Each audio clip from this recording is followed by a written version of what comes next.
just add a caveat like this to say, oh, we got to do that kind of timeline, we put ourselves in a box where we're in conflict with other rules and say we have to do something by a particular day. I just not comfortable with that. So what do you recommend, Gary?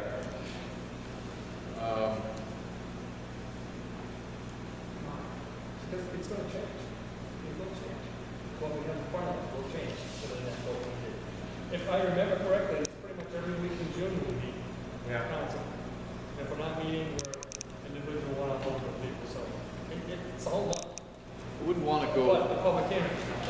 We've got to get that as close as we can, so we have the final numbers. I guess if we need a specific, 7 would be the maximum that I'd go with. I think you got to go smaller. It just becomes, as much as we want to make sure that people are informed, we also can't tie our hands to the point that we can't act within the other confines that we have. So. Yeah, the scenario will be, when we had public discussion on that, now new numbers come in, and we don't have public discussion anymore, we voted in the budget, it's gonna turn people off. Yeah. But we do need some type of, I think Gary's right, closer to when we make the decision. I think what we're trying to avoid is the gun to the head, last minute hearing, and, feel the pressure to get this thing done, and there isn't enough discussion around. But I think what covers that are 2 words that say at least. Right. Yeah. So I think All right, yeah. Gary's recommendation is fine. The words at least, you can go sooner than that. The only thing is, again, 2 days later, everything that we review could change, depending if we get money from the state. I know you know. I know everybody in this room knows. So, yeah, I think you covered it. What you just said first. So you can run that. I think, yeah.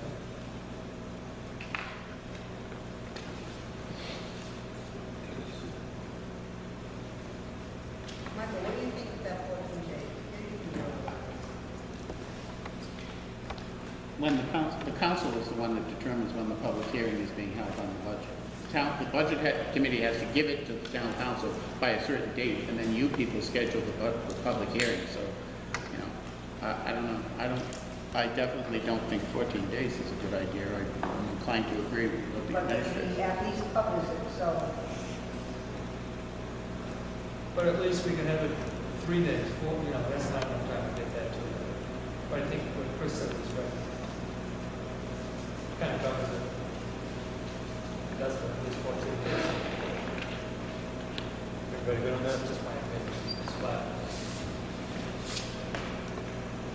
Okay, let's move on to page 14. It's going to be interesting. Yeah.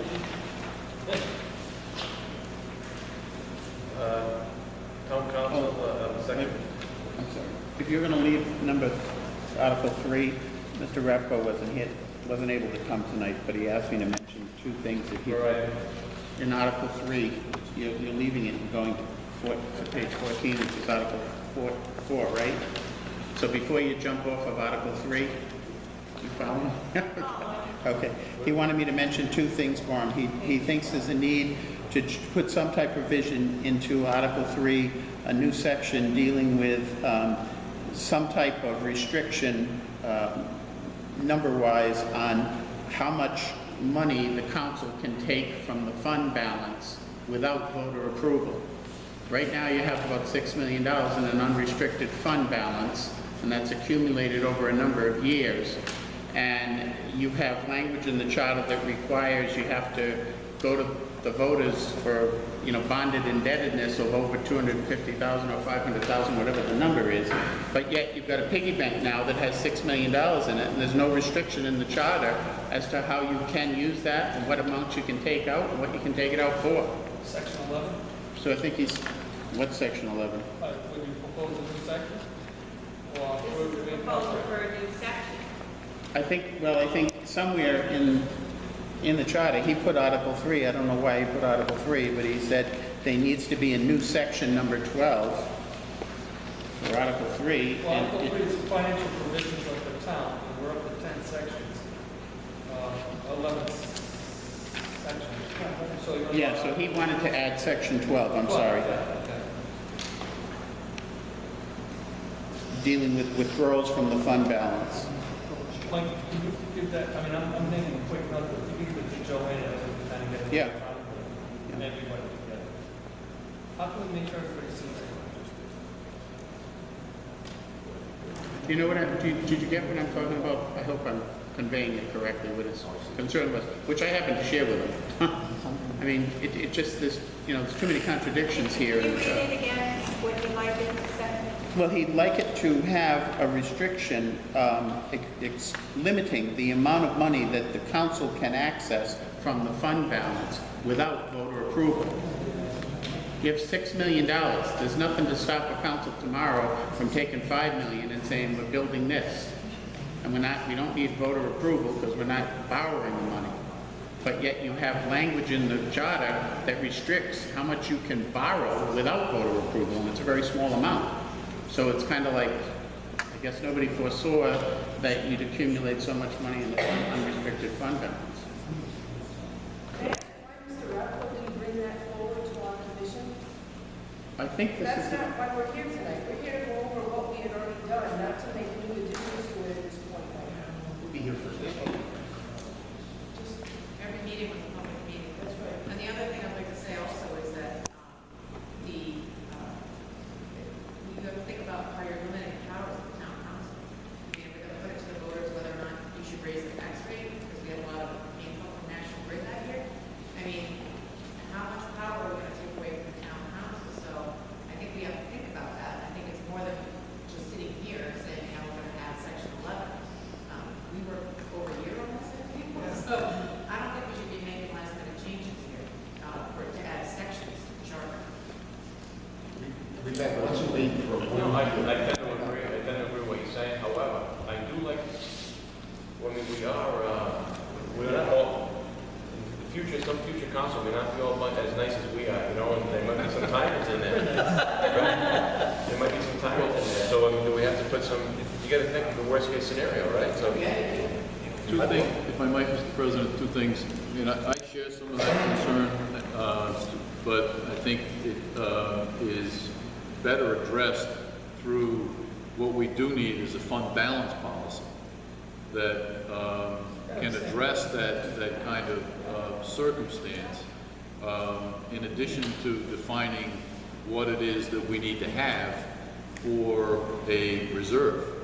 And I hope to be putting something before you shortly in that regard. The other piece is that, there's a difference between bonding, indebtedness, and spending. And, the council does have the authority to spend what it has. Is that a system that I think is at risk? I don't think so. The question becomes, what should we have in the way of a reserve? And agreeing on that, because many other things flow from that critical decision. Yeah, that comes from the ordinance, wouldn't it? So, ladies and gentlemen, are you going to go with the idea of a fund balance policy? Or are we going to recommend a section 12? Will it be just better to go with a commission on that? Wait, Gary?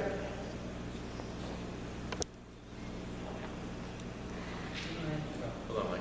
Thank you.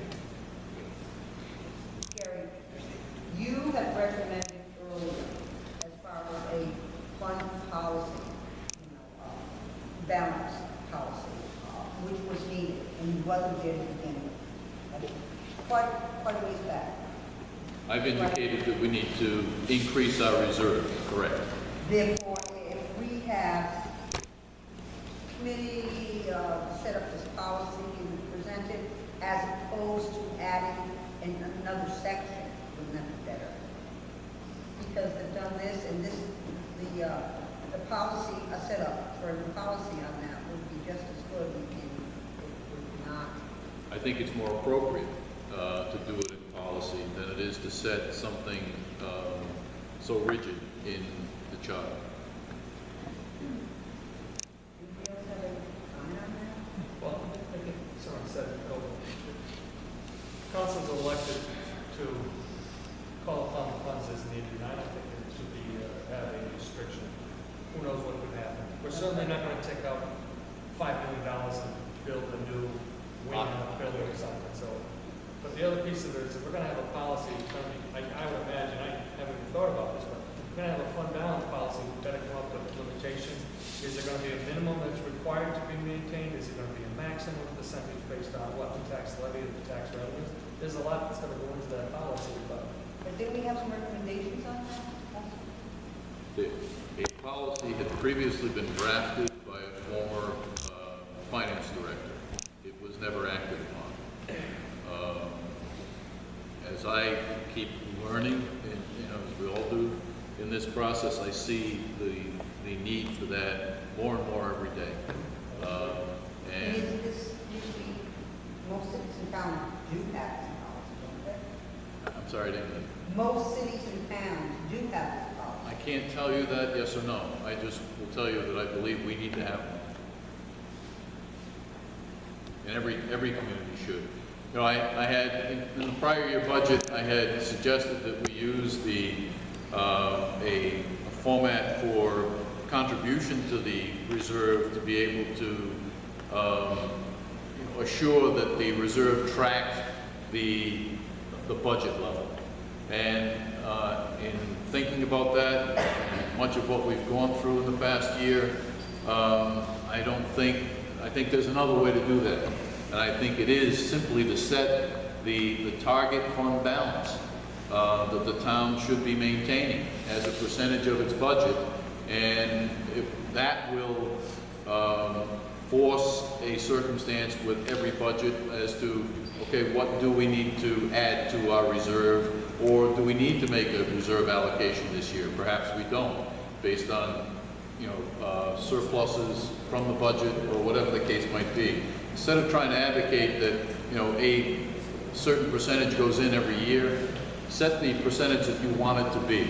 That you want it to be? Are you saying should be or will be? Because that's an important distinction. It is, and I think that policy has to be written and established to the point that we're satisfied with it, to the point that, there are many things I learned in my hazardous material handling things, that there are a lot of things that we would set as ideals as to what we would be looking to accomplish.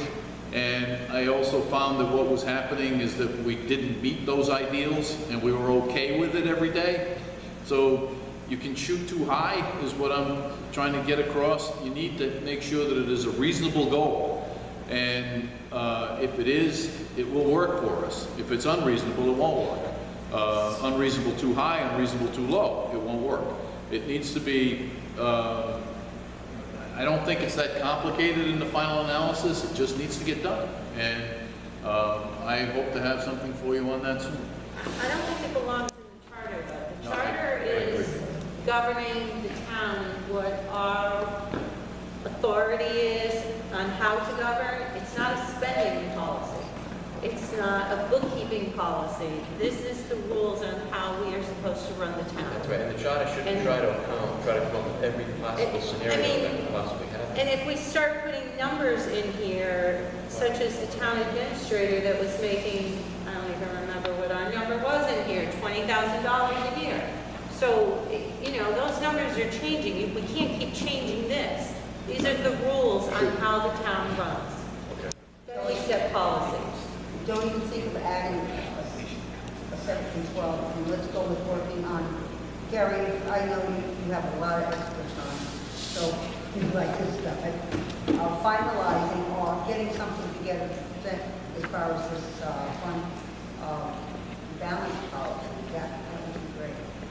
In lieu of another section. Anybody else? Okay, we'll move on to page 14. I would imagine there are some comments and suggestions on this one. questions yet. Does anybody have any input on the council going from 5 people to 7 members? 5 members to 7 members? I do as president. I was a previous council member where we couldn't get 6 candidates. All 5 people just walked in. I gotta tell you, it was chaos. Ma'am? Well, I think it's, that's what I'm saying. I'm Jean Mayo, and I'm a member of the school committee, and I'm sure there was a good reason to increase the number of town council members from 5 to 7, but I really have a concern with that. We're a relatively small community, and too often we have trouble finding 5 really qualified candidates. And sometimes there are so few people that are willing to step up and serve that some candidates have just walked into their position, both on the town council and on the school committee. And I'm concerned that with the extra seats to fill, are we running the risk of this happening more often? And does it open up the possibility for less qualified, less committed individuals to serve? It's just food for thought. It is a concern of mine. I do like the idea of a 4-year staggered term. That works for the school committee. Thank you. Anyone else? We've seen this 5 or 7 people just walk out to a committee. Then at the balance point, what is that commitment? I have a problem with 4 years though. I believe if someone's not doing their job, 2 years has been 2 years too long. And I just think that they should be, the election's up for the people to decide, are they happy with the performance, whether they be in the school committee or on the town council? If they're happy with it, they re-elect them. If they don't, that person goes. So you don't think it works on the school committee now? I gotta tell you, this is one of the best school committees I've seen in years. And they have 4 years? There's no animosity in the school committee. It's working great. So, maybe 7 is too many, I don't know. We wanted to bring it forth as a topic for discussion. And around that, the staggered terms really personally appeals to me. And the fact that you do have some continuity, like we're seeing on the school committee right now, as far as change of terms. So the concept around 7 was, don't lose sight of the fact that, sure, initially that very first term, there are 7 people that are re-elected, but going forward, the way we had structured it is the first time, the first election, 4 people stay, and then 2 years later, 3 new seats come on board. So you'd never actually have 7 in another year. You wouldn't even have 5 in a given year. 1 year you'd have 4, and 2 years later you'd have 3. So it actually, over the term, you'd be 7 people like that over a 4-year period, but in the 2-year period term, it would be 4, then 3 following. So we seem to think it works well with the school committee. But they have to appoint it. Two are appointed and the other are elected. That's a change that's being suggested by the charter to take off those 2 people that are appointed, so it would be a 5-member board going forward. Mr. President, it goes to your point too, that you mentioned earlier. What happens if you have a not so nice town council, self-serving, self-important group of people? This staggered term plus the additional folks helps to prevent that. Preferably, that's the case behind it too, so that we can maintain some order and discipline. I would agree with you. But I think the town council, remember, we're the people that come forward. The contracts come to us, we approve it or disapprove it, we look for change. We levy the taxes. I just think that someone for 4 years, you may have someone that's over, I'm on my 7th term. I enjoy what I'm doing. I want to come back because to me, this is my town. I get, involved. We don't always agree, everybody, but I think a 2-year term for any elected official is enough because there's going to be residual folks that have stuck out in the school department for many years. Maybe they take a little sabbatical, they come back, they bring back all that institutional knowledge with them. There's always somebody on one of the school committee or the town council that's been around with knowledge. And there are people in the audience that have been around for years with knowledge. So I just don't get the 4-year term. So what happens if someone gets elected and they become ill, they move, they career, now you go through that whole thing. Are we going to have the election to replace them? There's a number of variables that fall. Huh? I know, but 4 years is extending it, it's doubling their term. 2 years, you know, if someone served for 1 year, then you can have the council